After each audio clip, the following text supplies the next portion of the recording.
ಆಜಿ ಮಸಾಲ. ಎಂತ ಅಡಿಗೆಯ ರುಚಿಯಾಗೋ ರಹಸ್ಯವು 20 ರೂಪಾಯಿ. ತಮಿಳುನಾಡಿಗೆ ನೀರು ಬಿಡಿ ಅಂತ ಆದೇಶ ಸರಿಯಿಲ್ಲ. ನಮ್ಮ ಸರ್ಕಾರ ರಾಜ್ಯದ ಸ್ಥಿತಿ ಬಗ್ಗೆ ಮನದಟ್ಟು ಮಾಡಿಲ್ಲ ಅನಿಸುತ್ತೆ. ಕಳೆದ 2 ತಿಂಗಳಿನಿಂದ 50% ಮಳೆ ಬಂದಿಲ್ಲ.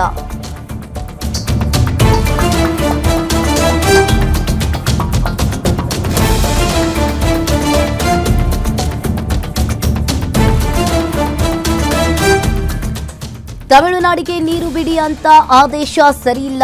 ನಮ್ಮ ಸರ್ಕಾರ ರಾಜ್ಯದ ಸ್ಥಿತಿಯ ಬಗ್ಗೆ ಮನದಟ್ಟು ಮಾಡಿಲ್ಲ ಅಂತ ಅನಿಸುತ್ತೆ. ಕಳೆದ 2 ತಿಂಗಳಿನಿಂದ 50% ಮಳೆ ಆಗಿಲ್ಲ. ಇನ್ನು ಜಲಾಶಯದಲ್ಲೂ ಕೂಡ ನೀರಿಲ್ಲ, ಕುಡಿಯುವ ನೀರು ಇಲ್ಲ. ಇಂತಹ ಸ್ಥಿತಿ ಇದ್ರೂ ಕೂಡ ಅಧಿಕಾರಿಗಳು ಯಾಕೆ ಸಮರ್ಪಕ ವರದಿಯನ್ನ ಕೊಟ್ಟಿಲ್ಲ? ಸರ್ಕಾರಕ್ಕೆ ಕುರುಬರು ಶಾಂತಕುಮಾರ್ ಪ್ರಶ್ನೆ ಮಾಡಿದ್ದಾರೆ. ಇನ್ನು ಸಚಿವ ರಾಮಲಿಂಗಾರೆಡ್ಡಿ ರೈತರ ಹಿತ ಕಾಯ್ದೆ ರಾಜಕಾರಣವನ್ನ ಮಾಡ್ತಾ ಇದ್ದಾರಾ? ಹಾಗಾದ್ರೆ ಹಿಂದೆ ಇದ್ದ ಸಚಿವ ಎಂಬಿ ಪಾಟೀಲ್ರನ್ನ ಅವಿವೇಕಿ ಅಂತ ಕುರುಬೂರು ತಕ್ಷಣ ಪುನರ್ ಪರಿಶೀಲನಾ ಅರ್ಜಿ ಹಾಕಬೇಕು ಅಂತ ಹೇಳಿದ್ದಾರೆ. ಇನ್ನು ಒಂದ್ ಕಡೆ ನೀರು ಹರಿಸಲು ಆಗಲ್ಲ ಅಂತ ಹೇಳಿ ಮನವರಿಕೆಯನ್ನ ಮಾಡಬೇಕಾಗುತ್ತೆ. ಇಲ್ಲದಿದ್ರೆ 2002ರ ಕಾವೇರಿ ಚಳುವಳಿ ಮರುಕಳಿಸಬೇಕಾಗುತ್ತದೆ. ಇನ್ನು ಸರ್ಕಾರಕ್ಕೆ ಕುರುಬೂರು ಶಾಂತಕುಮಾರ್ ಎಚ್ಚರಿಕೆಯನ್ನ ನೀಡಿದ್ದಾರೆ. ನೀರು ನಿರ್ವಹಣಾ ಮಂಡಳಿಯವರು ಕೊಟ್ಟಿರ್ತಕ್ಕಂಥ ಆದೇಶವನ್ನು ನೋಡಿದ್ರೆ ನಮ್ಮ ನೀರಾವರಿ ಸಚಿವರು ಸರಿಯಾಗಿ ಇದರಲ್ಲಿ ನಮ್ಮ ರಾಜ್ಯದ ಸಮಸ್ಯೆಗಳನ್ನು ಬಿಡಿಸಿ ಹೇಳಿಲ್ಲ ಅಂತ ನಮಗೆ ಅನುಮಾನ ಬರ್ತಾ ಇದೆ.